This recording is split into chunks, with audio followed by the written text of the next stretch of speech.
अस्सलाम वालेकुम व्यूअर्स मैं मोहम्मद साकिब अब्बास आपके प्रोग्राम अक्रॉस द टेबल से। व्यूअर्स, पाकिस्तान में कॉमेडी का टैलेंट जो है वो हमेशा से बेइंतहा रहा है।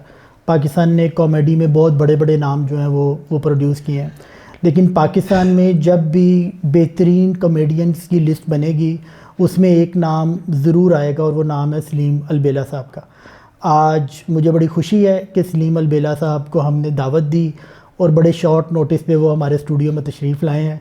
सलीम भाई, आपका बहुत बहुत शुक्रिया और मैं आपको खुशामदीद कहता हूँ अक्रॉस द टेबल में। जी बहुत शुक्रिया जी, थैंक यू। आपका शो माशाल्लाह बेस्ट विशेज़ है, मेरी दुआएं अल्लाह ताला इसको कामयाब करे। आपका जो शौक़ है, पहले हमारा भी शौक़ ही होता था हर काम का शौक़ होता है, फिर वो पहले पैशन होता है, फिर प्रोफेशनल होता है बंदा, फिर प्रोफेशनल होता है।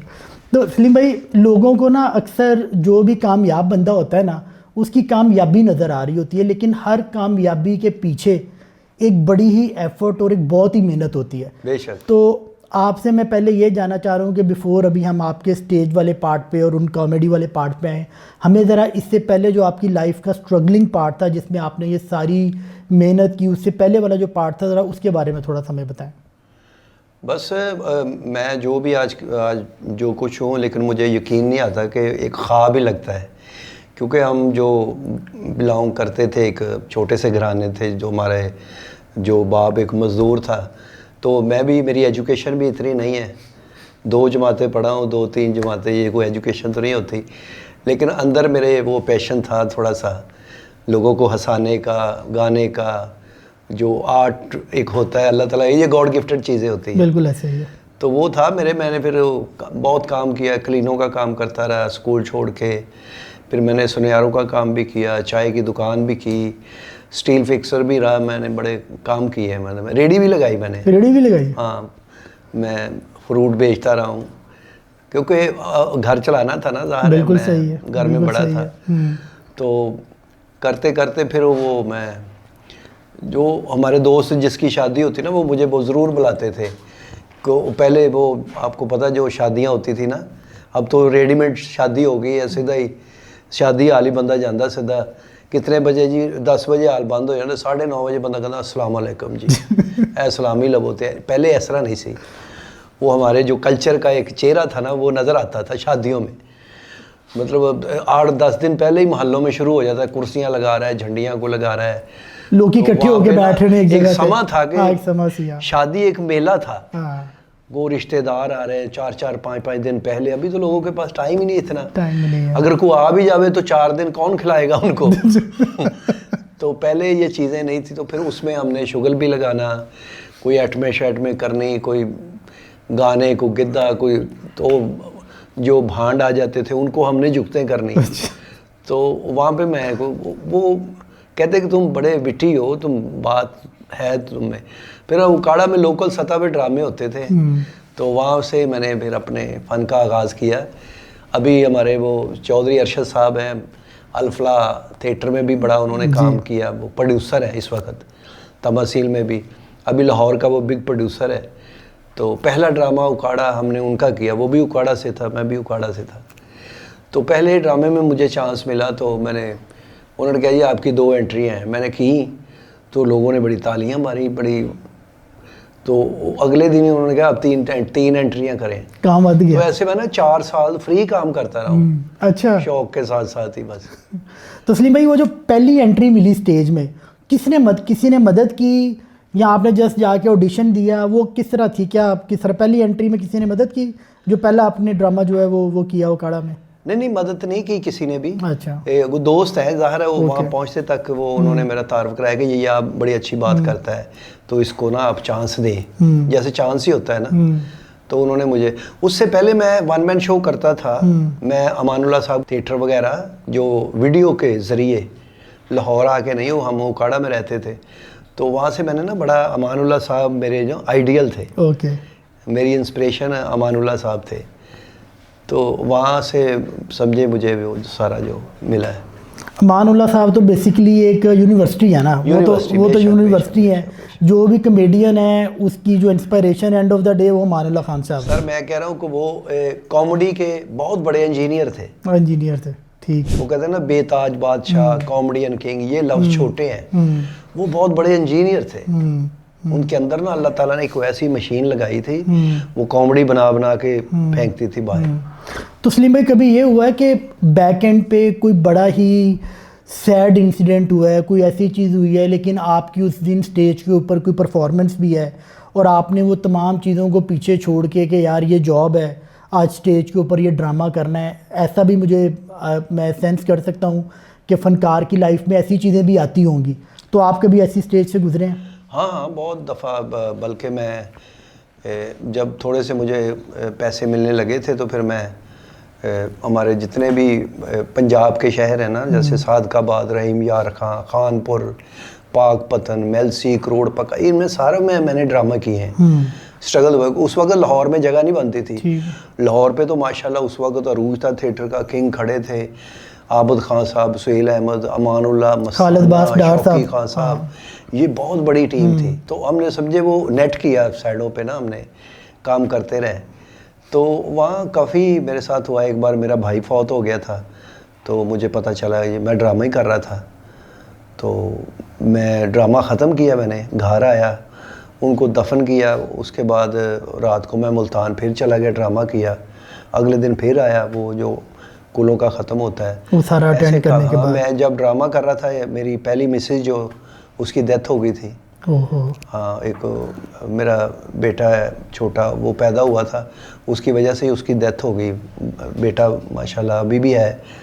तो फिर वो मेरा कज़न है जाहिद, वो वहाँ आया, मुझे ढूंढता। उस वक्त फ़ोन होते ही नहीं थे, किसी को पता भी नहीं था कि ट्रेस कैसे करना है। फ़ोन होते थे तो पूरे मोहल्ले में एक ही होता था। तो वो कभी कभी मैं फ़ोन कर लेता था कि मेरी अम्मी नूं बुला दो, तो वो भी कहते सी हजे घर कोई नहीं गा, तुसीं ठहर के करना। वो वक्त हमने देखा सारा। तो मेरी मिसेस फौत हो गई, मैं मेरे 4 बच्चे थे उस वक्त। तो मुझे बड़ा वो झटका लगा कि अब मैं क्या करूँगा।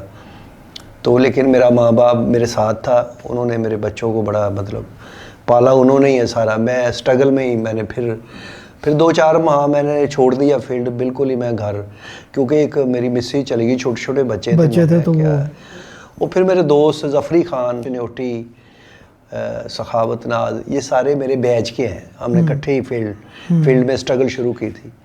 वो ये आगे कहता यार अब मरने वाले के साथ मरा तो नहीं जाता, अब बच्चों की सोचो, तुम अच्छे आर्टिस्ट हो, ज़ाया हो जाओगे, हमारे साथ चलो। तो इन्होंने मुझे हौसला दिया, मैं फिर ड्रामे करना शुरू कर दिया मैंने। ठीक, ऐसे काफ़ी हुए। तो सलीम भाई, जो मेन स्टेज एंट्री है जो आपने कहा, लाहौर में उस वक्त इसको बड़े बड़े मशहूर कमेडियन थे जिन्होंने स्टेज के ऊपर वो छाए हुए थे, और उस वक्त किसी यंग एक्टर के लिए आना, जगह बनाना बड़ा मुश्किल था। तो जो मेन स्टेज है लाहौर का, उसमें कब एंट्री मिली और उस पर किसने आपको मेंटोर किया या किसने आपको हेल्प किया उस मेन स्टेज के ऊपर आने के लिए? नहीं, असल में जो हम काम करते थे ना उस वक्त, सारे आर्टिस्ट अपना अपना काम करते थे, किसी की हुई या छोड़ी हुई बात नहीं करते थे। जो तुम्हारे अंदर जो फन है ना, अब तो टीवी से याद की जुगते हैं, वो ही जुगते बार बार कर रहे हैं, पहले ये नहीं था। वो सारे बड़े गैरतमंद फनकार थे, वो अपनी बात करते थे। तो मेरी बात कहीं ना कहीं से ना वो लाहौर पहुंच जाती थी, क्योंकि अच्छी बात, अच्छी शायरी वो सफ़र करती है कि यार फ़लाँ बंदे ने वहाँ पे, यार सलीम ने वहाँ पे क्या बात की, ये किया। वो बड़े बड़े आर्टिस्टों तक ना वो चीज़ें पहुँचती थी। तो फिर मुझे पहली बार जो लाहौर में चांस दिया सुहेल अहमद साहब ने। अच्छा। ये मुझे मुल्तान से स्पेशल लेके आए। मुल्तान में एक ड्रामा करने गया था, तो मेरी ज़िंदगी के 5 साल वहीं गुजर गए। अच्छा। 5 साल कंटिन्यू मैंने वहाँ थिएटर किया। उधर थिएटर का बड़ा रूज था। तो फिर हम तो उधर सेटल हो गए, हमें घर भी ले लिया, नाचते थे। सुहेल अहमद आ गए, कभी मैडम नरगस आ गई, कभी कोई आ गया। उनके साथ हमने जब काम किया ना, तो उन्होंने कहा आप तो बड़े आला फनकार है, तो आप लाहौर आ जाएं। तो ऐसे ही सुहेल अहमद साहब मुझे लेके आए। पहला ड्रामा मैंने क्रॉन में किया। तो फिर ऐसे ही करते करते फिर एक हमारा प्रोड्यूसर बहुत अच्छा था, मैडम नईद खान डायरेक्टर थी, उसका बेटा अली रज़ा, वो उन्होंने मुझे बुक कर लिया अपने पास कि तुम मेरे ड्रामे करोगे। ऐसे ही अल्लाह ताला ने ना फिर आगे आगे ज़िंदगी चलती गई। कभी स्टेज पे परफॉर्म करते ये हुआ है कि कभी किसी ऑडियंस ने बड़ा टफ टाइम दिया हो? हाँ, पब्लिक बड़ी टफ आ जाती। साढ़े तो अच्छी गल करने वाले भी विच बैठे होंदे। किहड़ी सब तो अच्छी गल तानू हुई कि तुहानू वो गल दा जवाब नहीं आया कि यार पब्लिक चों कोई ऐसी गल आ गई तानू?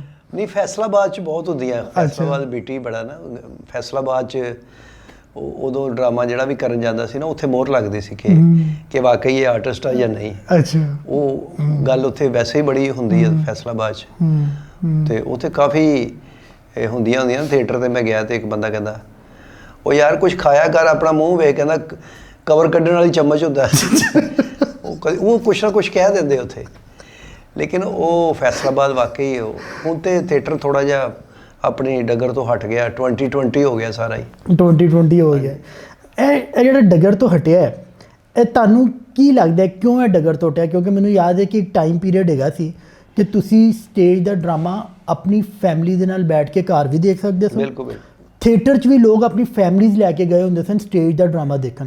ਲਾਹੌਰ 'ਚ ਇੱਕ one of the main entertainment ਹੁੰਦੀ ਸੀ ਕਿ ਯਾਰ ਅਸੀਂ ਨਾ ਸਟੇਜ ਦਾ ਡਰਾਮਾ ਦੇਖਣ ਜਾਣਾ।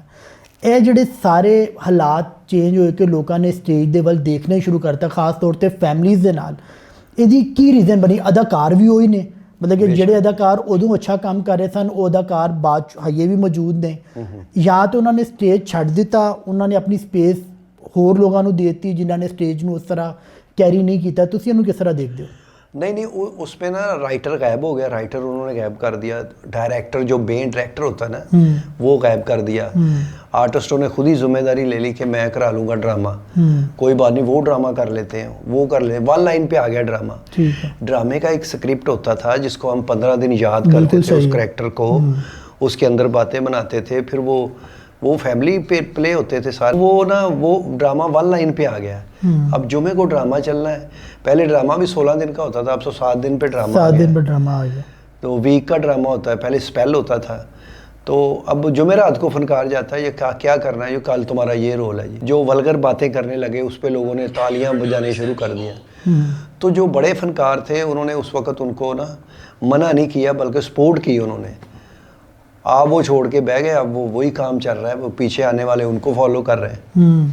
यानी स्क्रिप्ट नहीं है, वो उसने फनकार ने रोल ले लिया, जो बात उसके ज़हन में आई है उसने कर दी है। फिर वहाँ जो पहले प्रोड्यूसर होते थे ना जो पैसा लगाते ड्रामे पे, वो ड्रामा पब्लिक को देते थे कि अच्छा ड्रामा हो, फिर बाद में आगे बिजनेसमैन वो नहीं ड्रामा देखते भी क्या है, वो कहते हैं बुकिंग तो किया है। हाँ उसने तो पैसा देखना, पैसा कितना बना, पैसे की वटे कि पैसे की वटे। अब लड़कियों की पब्लिक है, कोई लड़की जो ड्रामे में काम कर रही है उसके 16 बंदे सामने बैठे हुए हैं, दूसरी के 14 आ रहे हैं, 13 आ रहे हैं, तो वो उनको ज़ाहिर है वो बिजनेस दे रही हैं, तो वो उनकी तस्वीर भी बड़ी लगाएंगे, उनकी बात भी वो मानेंगे।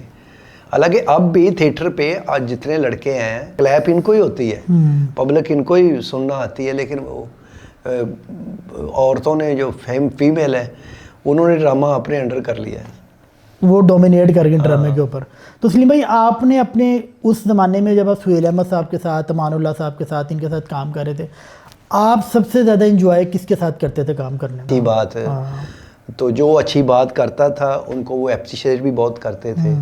उन्होंने मुझे शाबिर बबू बराल साहब, ये जितने भी बड़े बड़े नाम है, शौकी खान साहब, मैंने सबके साथ काम किया और इन्होंने मुझे दाद दी है कि बहुत अच्छे। मुस्ताना साहब के साथ मैंने बड़े ड्रामे किए हैं, तो वो कह रहे आप अच्छे फ़नकार हैं, हमारे थिएटर में ना एक अच्छे फ़नकार का इजाफा हुआ है। तो मुझे 35 साल तो हो गए काम करते हुए, लेकिन अभी भी लगता है कुछ नहीं किया। कोई ऐसी दाद मिली आपको किसी अपने साथी से जो आपको आज तक याद रह गई, जो ऐसा फ़िक्रा आपकी परफॉर्मेंस पे किसी ने बोला हो कि जो होता है ना बंदे के नक्श हो गया कि यार ये? हाँ एक है, मैं उकाड़ा में लोकल ही था, तो ड्रामा था एक सौरे करजबाई, उसमें एक सर्कस का ड्रामा था, 1 रुपया उसमें कौडू हिना हाँ बिल्कुल, वो सड़कें बंद हो जाती जब ड्रामा लगता था। तो उस वक्त कौडू साहब को, तो कौडू साहब ने कहा था कि एक दिन आएगा तो भी फनकार बहुत बड़ा बनेगा। फिर एक हमारे आर्टिस्ट हैं हसन मुराद साहब, उन्होंने मुझे साइन करके उस वक़्त 50 रुपए दिए थे, कहना ये खर्चने नहीं आपने अपने पास रखें, एक दिन आएगा तो ये तुमने मुझे दिखाने ज़रूर है। तो वाकई उन्होंने ना जो उस वक़्त कहा था वो अल्लाह ताला ने फिर वो पूरा भी कर दिया। आपकी स्टेज से फिर जब आप टीवी पे मूव हुए हैं, क्या रीज़न बनी? टीवी पे मुझे लेके जाने वाले अमानुल्लाह साहब हैं। अच्छा। क्योंकि मेरे उस्ताद अलबेला साहब हैं, क्योंकि मेरा नाम सलीम अलबेला है ना, तो अलबेला साहब का मैं बाकायदा शागिर्द हुआ था। मैं अमान साहब का ही होने गया था, वो कहता आप अलबेला साहब के हो जाएं क्योंकि मेरे उस्ताद भी वही हैं। अच्छा, तो ऐसे ना हम पीर भाई बन जाएंगे दोनों। पता नहीं उन्होंने अपनी जान छुड़ाई है। तो मैंने अलबेला साहब ने कहना बेटा मैं नाम तो दे सकता हूँ, काम तू मेरे नाम की लाज रख लेगा। मैं कही कोशिश है, आप दुआ कर दें। कहना हाँ ये बात है, कहना बड़े जो है ना सिर्फ दुआ देते हैं, काम कोई नहीं देता, काम तुमने खुद ही करना है, जो तुम्हें आता होगा वो खुद ही बन जाएगा, अगर नहीं है तो नहीं। और फिर वो काफ़ी ड्रामे हमने किए इकट्ठे। ये जब हम कहते हैं कि हम शागिर्द हो गए अलबेला साहब के, तो इसमें जब शागिर्द आप हो जाते हैं, वो आपको कोई काम सिखाते हैं, कोई डायलॉग डिलीवरी सिखाते हैं, या कोई बात कहते हैं कि आपने बात किस तरह करनी है, या वो आपको अपने साथ बस ड्रामे में अटैच कर लेते हैं और उसके साथ साथ आपको ट्रेन करते जाते हैं? ये शागिर्द होने का थोड़ा मतलब समझाएं। नहीं, पहले जो था ना, पहले लोग जो थे शागिर्द होते थे बाकायदा फॉलो करते थे उस्तादों के, उनके उन्होंने मतलब जो उनकी खिदमत की होती है उसका सिला भी मिलता था। वो जब थिएटर पे जाते थे तो वो साथ होते, शागिर्द साथ होता है। तो उस वक्त तो अल हमरा में अंदर हमारे जैसा बंदा जा ही नहीं सकता था। तो जो शागिर्द होता था वही था, उसके पास ही उनकी चीज़ें होती थी, कपड़े पकड़ाओ, जूता रखो, साजिए। वो फिर पर्दे से देखता था उनको और फॉलो करता था। तो बाकायदा उस्ताद बताते भी थे कि बेटा इस बात को इस जगह पे अगर करें ना तो ज़्यादा आपको लाफ्टर हो या क्लैप हो। ज़ाहिर है उन लोगों का तजर्बा था। तो अब तो कुछ सीखना चाहता ही नहीं है, वो कहता मैनू आंदा है, तुम छड़ दो। वो कोई सीनियर की इज्जत भी नहीं है, तो उस्तादी शागिर्दी वाला कोई तल्लुक चक्कर भी नहीं है। नहीं है वा गोडियां नू हथ सारे ही लाउणगे, जो स्टेज पे जाणगे उदों गिरबान फड़ लेंगे। तो तस्लीम भाई आपने फिर आफ्ताब इकबाल साहब के साथ भी काम किया? हाँ जी, वहाँ मुझे अमानुल्लाह साहब, वहाँ पे आपको अमानुल्लाह साहब, कितनी देर आपने काम किया आफ्ताब साहब के साथ? मैंने तकरीबन 8-9 साल किया। कैसा तजर्बा रहा आफ्ताब इकबाल साहब के साथ काम? नहीं, अच्छा तजर्बा रहा मेरा। ओके, क्योंकि वो इस जितने भी आज शो चल रहे हैं उनके वो रोल मॉडल हैं, उनके ट्रेंड सेटल हैं। वो हस्बे हाल से उन्होंने शुरू किया था, वो एक ट्रेंड दिया उन्होंने टीवी को नया, जिसको बाकी सारे लोगों ने बाकी उनके अपने मामलात हैं, हमारे साथ उन्होंने अच्छा ही किया। तो बाकी मैं कुछ कॉमेडियंस से सुन रहा था, वो थोड़ा सा क्रिटिसाइज कर रहे थे कि जी आफ्ताब इकबाल साहब कभी कभी रूड हो जाते थे या ये हो जाता था। तो आपने कुछ ऐसा? वो ज़ाहिर है कैप्टन थे ना। अच्छा, जैसे आप फुटबॉल मैच देखते हैं तो प्लेयर अंदर खेल रहे होते हैं, मैसी जैसा। तो बाहर जो कोच होता है वो कितना जज्बाती होता है, वो क्या कर रहा है, वो ऐ करो ऐ करो। तो आफ्ताब साहब भी ऐसे ही थे, वो हो जाते थे किसी वक्त। तो उनका एक दबदबा था फनकारों के ऊपर ना, बाकायदा। मेरा ख्याल है सब बोलते थे ना, हमें सबको कहते भी अब हुण तुसी नहीं बोलना, हुण ये जाने ते मैं जाना। अमान साहब जो एकदम वो जो होता है ना एक फिल बदी बात करना, नहीं उनको तो ऊपर से अल्लाह देता था। वो अल्लाह ताला मतलब गॉड गिफ्टेड चीज़ थी कि बंदे को समझ आ रहा होता था कि ये कोई याद नहीं करके आए या पढ़ के नहीं आए, तो ये एक फिल बदी बात जो है ये उस वक्त कर रहे हैं। मुशाहिदा बहुत था ना उनका। हाँ, ऑब्जर्वेशन बहुत स्ट्रॉन्ग थी, ऑब्जर्वेशन बहुत स्ट्रॉन्ग थी। उनको पता था कि ये गैदरिंग है अमीर लोगों की, जो पढ़े लिखे लोग हैं, इनमें मैंने कैसे बात करनी है। और एक थे जो म्यूजिशियन होते हैं ना, म्यूजिशियन जो गाने बजाने वाले लोग, इनको कैसे हंसाना है। ये शायर बैठे, इनको कैसे हंसाना है। या ये फौज के लोग बैठे, उन्होंने तो ज़िया साहब के सामने परफॉर्म किया। हाँ, वो सुनाते होते थे ज़िया साहब। तो वो हमने चीज़ें उनसे ना बड़ी सीखी हैं कि बेटा जैसा ये लोग सामने बैठे ना, आपको वो बात लेके चलेंगे तो वो खुश होंगे। और सामने आप बैठे हुए बैंकर बड़े बड़े मतलब फाइनेंसर लोग, तो आप टांगे वाले की बात ना करें वहाँ पे, उनसे रिलेटेड बात करें। ये मान साहब बड़े दरवेश आदमी थे। मुझे अच्छी तरह याद है इंडिया के वो एक शो में लाफ्टर चैलेंज में थे, तो उस दिन पुलिस वाले वहाँ पे आए हुए थे। तो उन्होंने फिर उस दिन जो सारी बातें थी वो पुलिस वालों से रिलेटेड की। सर ज़िया साहब के जब पहली बार उन्होंने परफॉर्म करना था, उस वक्त तो दौर ही बड़ा सख्त था। शायरा नु फड़ अंदर सुटन दे सन। तो बंदा जो उसको लेके आया था ना, कर्नल या मेजर था, जो हाजिरी लग जाए, मान साहब कहना बेबे वो अंदर गया ना तो 15 मिनट तक आएगा, तो घंटा का कॉमेडी कर, एक घंटा। तो पिछे बंदे नू पसीने आए ने कि यार है की। तो मान साहब कहते कि ज़िया साहब उठ के मैनू पिछे मिलना है खुद कि वेल डन बहुत अच्छे। भाई ये देख लेना, अच्छा काम जो होता है ना वो हर जगह अपना रंग दिखाता है, बेशक बेशक हर जगह अपना रंग दिखाता है। सलीम भाई, हमारे बहुत सारे एक्टर्स ने, ख़ास तौर पे जो कॉमेडियंस हैं, उन्होंने इंडिया में भी जाके काम किया। आपको ऑफर हुई, कोई मौका मिला आपको इंडिया में? नहीं, मैं काम नहीं किया, वैसे मैं इंडिया गया था। अच्छा। हमारे वो बड़े अच्छे फनकार मीर साहब, सैयद नूर साहब, हम वहाँ गए थे दिल्ली में। अच्छा, दिलेर मेहंदी के बेटे की शादी पे उन्होंने, अच्छा, ओके, इनवाइट किया था। उस वक्त आना जाना था। अच्छा, आना जाना था उस वक्त। तो परफॉर्म भी किया वहाँ पे? नहीं, उनके सामने किया है। अच्छा, हाँ, वही मैं कह रहा हूँ, उनके वो उस इवेंट में परफॉर्म किया, उस इवेंट में परफॉर्म किया। तो बाकी जो शो वगैरह उसमें मैंने नहीं किया। उसमें आपने नहीं किया, ओके। तो अभी आजकल आप ये होशियारियाँ प्रोग्राम आपका चल रहा है हारून साहब के साथ, माशाल्लाह रेटिंग भी उसकी बड़ी अच्छी जा रही है, अल्हम्दुलिल्लाह। हारून साहब का जो प्रोग्राम है होशियारियाँ, और जो आफ्ताब साहब के साथ काम करने का एक्सपीरियंस था, क्या फ़र्क है दोनों? देखिए, मैं पहले कह रहा हूँ कि ट्रेंड सेटल हुई है, लेकिन हारून साहब ओनली वन आदमी है इस वाले साढ़े कॉमेडी शो दे ਜਿਹੜੇ एंकर ने ना, क्योंकि कॉमेडियन को पिक करना, उनको उनसे काम लेना, ये बड़ा मुश्किल होता है। बहुत मुश्किल। कुछ भी कह सकते हैं, वो किधर चले जाएंगे।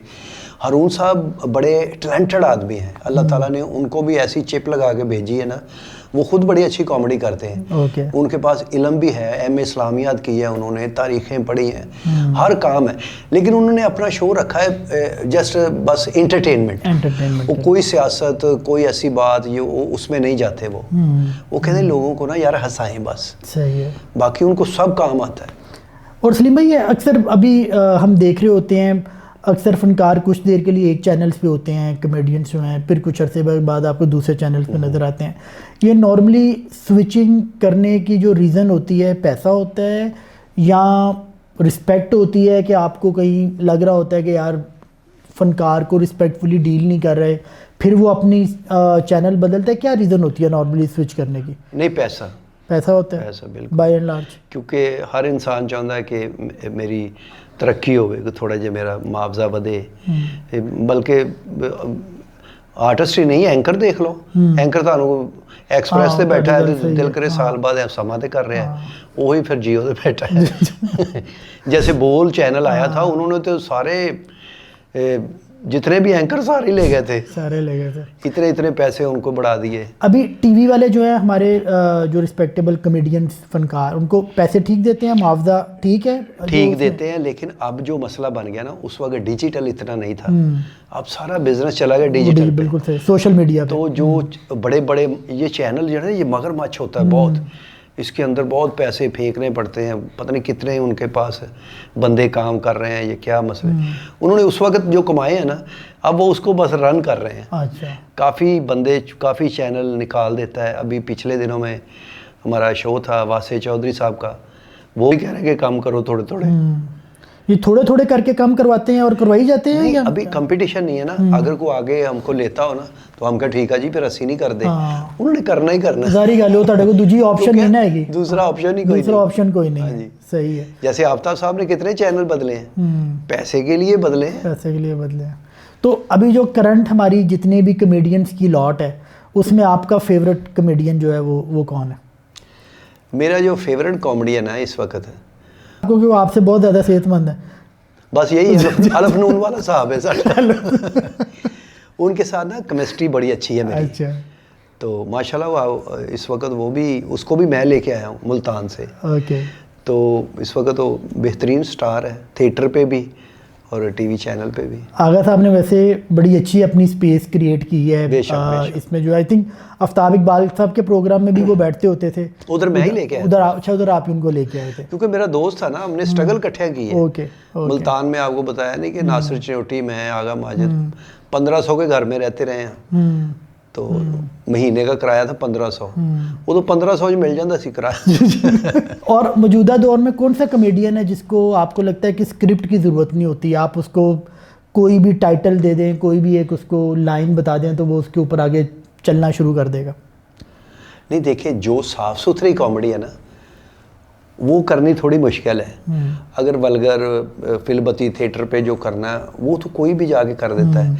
अब जो हमारा कंटेंट है ना अलबेला टीवी पे, वो फैमिली वाला है, प्योर फैमिली वाला है। उसको माशाल्लाह वकील भी देखते हैं, जजेस भी देखते हैं, खोती रेडी वाला भी देखता है। क्योंकि हम जाते हैं लोग आप पब्लिक की बात करते हैं ना, पब्लिक में जाके वो प्रोग्राम करते हैं, मैं भी उसी पे आने लगा था। ये अलबेला टीवी का ख्याल आपको कैसे आया? ये मेरा दोस्त था एक शफकत राना, अच्छा। 4-5-6 साल पहले उन्होंने कहा था कि यार ये, उस वक्त मैं आफ्ताब साहब के साथ काम करता था, कहता यार यूट्यूब चैनल बनाइए। मैं कहा ये क्या होता है? कहता मोबाइल पे बन जाता है तो वो लोग देखते हैं। मैं कहा मैं सैटेलाइट टीवी ते काम कर रहा था, मैं मोबाइल ते पागल हाँ। मैं कहा इतने किन्ने देखना है? वाकई मेरे जहन में था कि ये क्या है ये सब। वो कहता यार तू मेरी मान इन्हू बना लीए, ये अगो सारा दौर है ही है। मैं कहा चलो बना लेते हैं। कहता क्या नाम रखे? मैं कहा अलबेला टीवी रख लो। तो फिर हमने वो रखा उस्ताद जी के नाम। हाँ, तो हमने फिर बनाया उसको। फिर वो था उस वक्त जैसे आपकी तरफ आ गया, आपका इंटरव्यू कोई, अस्सलाम वालेकुम जी, आप कहाँ से शुरू किया, कैसे, तो वो कंटेंट मैं करता रहा हूँ। फिर मैंने बीच में मैं पेशावर भी गया दलीप साहब के घर पे। अच्छा। उसके सामने दिखाया गया, ये दलीप साहब का घर था। फिर वहाँ शाहरुख का एक चाचा रहता है, हाँ वो भी रहता है। उसकी कज़न थी नूर जहाँ, बाजी फौत हो गई, उनके साथ मैंने इंटरव्यू किया मोबाइल पे। वो उस वक्त तार वाला ही माइक होता था तो कपूर फैमिली भी वहाँ रहती है। तो ऐसे मैं करता करता ना बस फिर मुझे सिल्वर प्लेट मिल गई, मेरे सब्सक्राइबर अच्छा। लाख से ऊपर हो गए थे। मैं बाहर भी गया, स्पेन में भी, जितनी यूरोप के जितने शहर हैं वहाँ पे भी मैंने बनाए।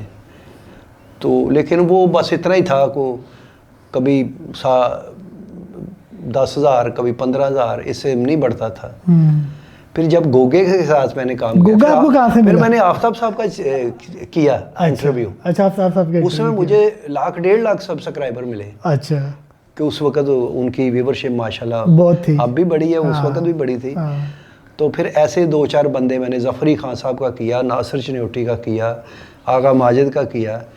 तो उससे बड़ा फिर मैंने ये कंटेंट जब गोगा आया ना, फिर मैंने कहा यार इंटरव्यू जो होता है, गोगे ने आपको अप्रोच किया या नहीं? गोगे उसने आपको अप्रोच किया? नहीं, गोगा तो मेरा फैन था, उधर फैसलाबाद में काम करता था, ये सरकारी मुलाजिम था, ये अच्छा। प्रॉपर थिएटर नहीं अच्छा, करता था। वो उस तरह नहीं था, ठीक। ये जानी के साथ इन्होंने 1-2 शो किए थे।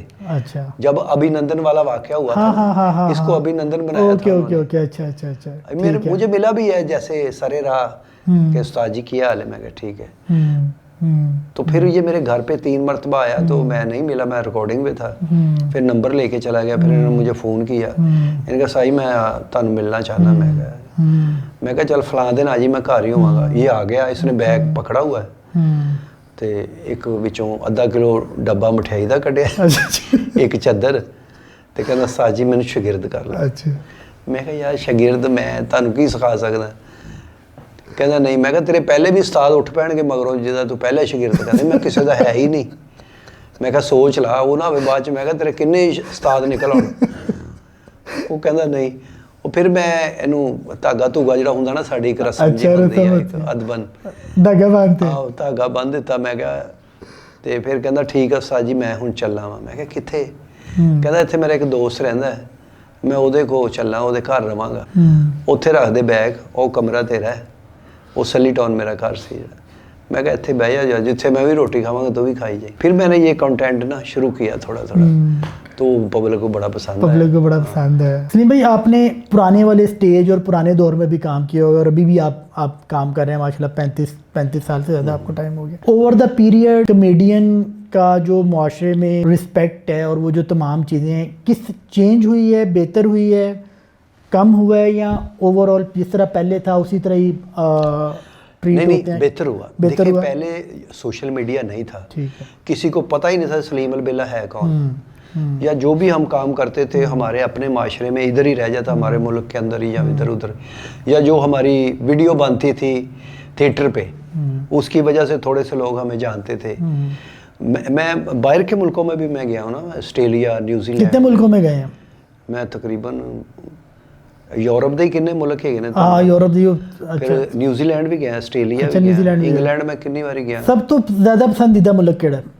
यूरोप जो केड़ा मुल्क सब तो ज़्यादा पसंद है? क्योंकि यूरोप कंपटीशन बड़ा है। अच्छा, हर मुल्क ਦਾ ਆਪਸ ਚ ਨਾ ਕੰਪੀਟੀਸ਼ਨ ਹੈ, ਛੋਟੇ ਛੋਟੇ ਮੁਲਕ ਨਾਲ ਹੀ ਤੇ ਹੈ ਨਾ। ਤੁਸੀਂ ਇੱਕ ਵੀਜ਼ਾ ਲੈ ਲਓ ਤੇ ਬਾਕੀ ਪਾਕਿस्तानी ज़्यादा इंग्लैंड ਚ ਹੈ, ਤੁਹਾਨੂੰ ਐਂ लगेगा कि ਤੁਸੀਂ पाकिस्तान ਚ फिर रहे हो। ओके, तो वो जो मैंने काम किया तो लगता है अभी भी कुछ नहीं किया मैंने। अभी भी कुछ नहीं किया। अभी किस अदाकार की तरफ या किस कॉमेडियन की तरफ देखते हैं सीखने के लिए या इंस्पायरेशन के लिए? आज भी कौन सा ऐसा कॉमेडियन है जिसको आप आइडलाइज करते हैं कि यार इस तरह का काम मैंने करना है? अगर सच पूछे ना, मैं अमानुल्लाह साहब को ही देखता हूँ, मतलब उनके साथ मैंने काम भी बड़ा किया है। तो हम वैसा कर तो नहीं सकते, मैं कहा चलो हमारी थोड़ी सी अमानुल्लाह की खुशबू हमसे आने लगी, आप में से आने लगी, क्योंकि वो ऐसा फनकार था जिसको पूरा वर्ल्ड ही बड़ा प्यार करता था। अभी इंडिया में हमारे जो पंजाब में इतने हमारे फ़ैन हैं ना, जितने भी गाने वाले आर्टिस्ट कलाकार, तो वो बड़ा पसंद करते हैं, कहते आप एक बार इंडिया आए। मैं कहा असी किस तरह आइए मुड़ के, सानू तुसी उते फड़ के बालो। तो जब हम बाहर जाते हैं, ऑस्ट्रेलिया में बड़े सरदार हैं, कनाडा में कितने सिख हैं, वहाँ मुसलमान और सरदार इकट्ठे ही रह रहे हैं, बड़े मज़े से एंजॉय कर रहे हैं। ज़ुबान भी एक है ना, पंजाबी भी एक है। नहीं, जब हम बाहर जाते हैं हमारा सारा सबसे ज़्यादा आते ही यही हैं, सरदार और पंजाब साइड के लोग जो हैं वो ये आते हैं।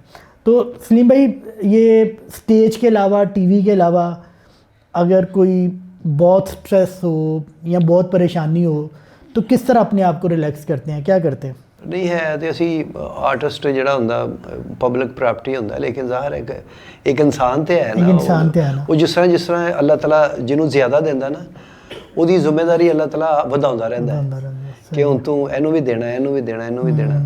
ਬਾਅਦ ਟਾਈਮ ਸਟ੍ਰੈਸ ਵੀ ਬੜੀ ਆ ਜਾਂਦੀ ਆ। ਬਾਅਦ ਟਾਈਮ ਫਨਕਾਰ ਆਪਣੇ ਕੰਮ 'ਚ ਮਸਰੂਫੀਅਤ 'ਚ ਲੱਗਾ ਰਹਿੰਦਾ, ਉਹਦੀ ਔਲਾਦ ਹੀ ਅੱਛੀ ਨਹੀਂ ਨਿਕਲਦੀ। ਉਹ ਉਹਦੇ 'ਚ ਵਿਚਾਰਾ ਇਹ ਕਹਿੰਦਾ ਕਿ ਇਹ ਕੀ ਹੋ ਗਿਆ ਮੇਰੇ ਨਾਲ, ਮੈਨੂੰ ਪਤਾ ਹੀ ਨਹੀਂ ਲੱਗਾ, ਕਿਉਂਕਿ ਉਹ ਤੇ ਆਪਣੀਆਂ ਲਾਈਟਾਂ 'ਚ ਲੋਕਾਂ 'ਚ ਖੁਸ਼ ਰਹਿੰਦਾ ਸੀ। ਘਰ ਪੈਸੇ ਦਿੱਤੇ, ਫਿਰ ਚਲਾ ਗਿਆ ਕੰਮ ਤੇ, ਉਹ ਫਿਰ ਪੜਾਏ, ਫਿਰ ਚਲਾ ਗਿਆ। ਔਲਾਦ ਇੰਜੋਏ ਕਰਦੀ ਰਹੀ। ਅਸੀਂ ਤੇ ਦੇਖਿਆ ਸੀ ਉਹ ਵਕਤ ਕਿ ਜਦੋਂ ਸਾਡਾ ਵਾਲਦ ਆਉਂਦਾ ਸੀ ਤੇ ਸਾਨੂੰ ਕਹਿੰਦਾ ਸੀ ਉੱਥੋਂ 2 ਕਿਲੋ ਆਟਾ ਲੈ ਆਓ, ਅੱਧਾ ਕਿਲੋ ਘਿਓ ਲੈ ਆਓ ਤੇ ਪਾਈਆ ਚੀਨੀ ਲੈ ਆਓ। ਅਸੀਂ ਉਹ ਦੌਰ ਦੇਖਿਆ।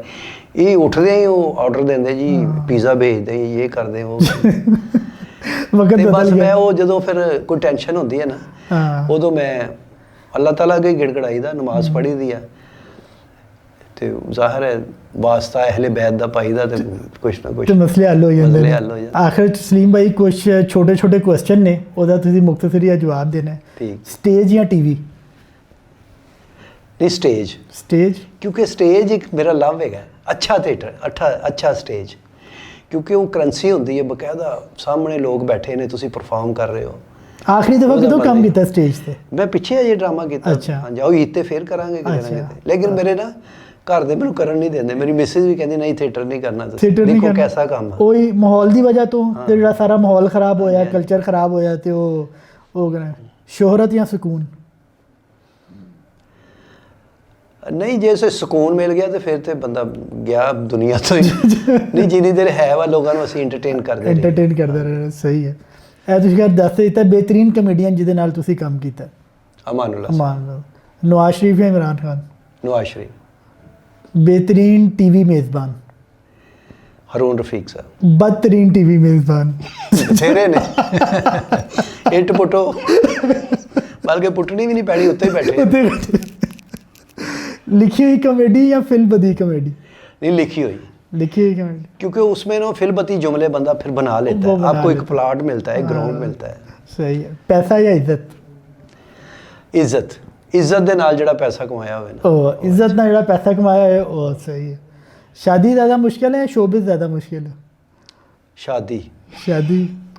ਲਾਈਵ ਹਾਜ਼ਰੀਨ ਜਾਂ YouTube ਤੇ ਉੱਤੇ ਤਬਸਰਾ ਜਿਹੜਾ ਹੁੰਦਾ? ਨਹੀਂ, ਲਾਈਵ।